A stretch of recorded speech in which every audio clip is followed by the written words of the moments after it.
Magandang hapon mga kasama.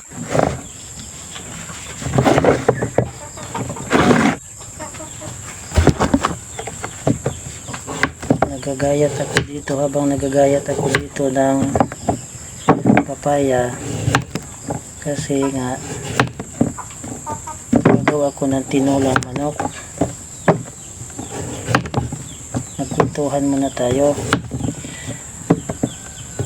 Noong ang Pilipinas mga kasama ay luma pa, ang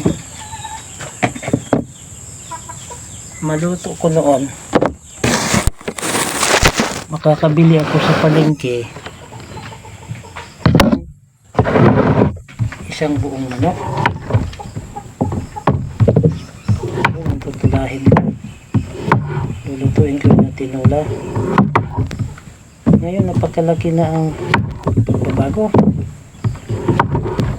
Ngayon tinula ko ng manok. Ang nabili kong manok, yun lang ang kasamang kasi sa pera ko, yung pinakamaliit na manok sa buong mundo. Alam niyo kung ano yun? Ha? Kita ko sa inyo kung anong manok nyo. Anong manok yun? Hulaan nyo. Pinakamaliit na manok sa buong mundo. Hindi nyo pa alam, ang pinakamaliit na manok sa buong mundo ay ito, Norcube. Yan, chicken Norcube. Oh, isang buong manok pa rin, pero katas na lang ng manok. Kaya kong bilihin, gawin ko. Yun ang ilalagay ko dito sa papaya ko mga kasama. Sa sobrang hirap ng buhay, yun na nga ang hirap ngayon mga kasama. Kaming mga mahihirap, lalo ngayon naghihirap at pinapahirapan sa ganitong sitwasyon. Katulad na nito, katas ng manok ang mabili namin.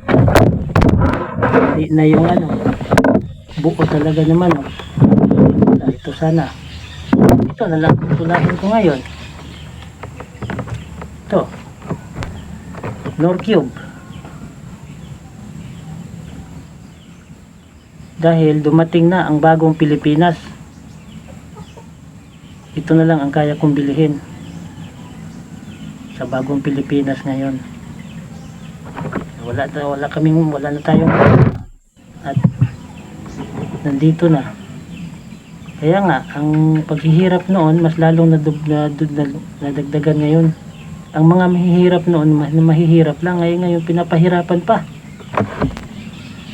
Ano sa tingin nyo, tama ang sinasabi ko o mali? Kung may mali man, kung may tama man, mag-comment kayo sa akin para makikita ko yung mga reaction din ninyo kung anong sinapit ninyo ngayon sa buhay. Ito lang ang masasabi ko mga kasama, kasi magluluto pa ako ng tinula kong manok with isang Norcube. Buo.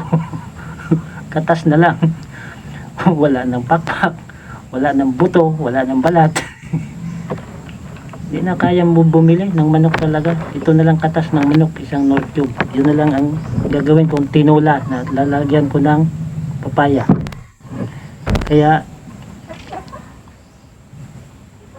salamat sa panonood ninyo. Sana maisip ninyo kung ano ang dinanas ngayon sa mga mahihirap. And better luck next video. Magkita-kita ulit tayo. Bye bye.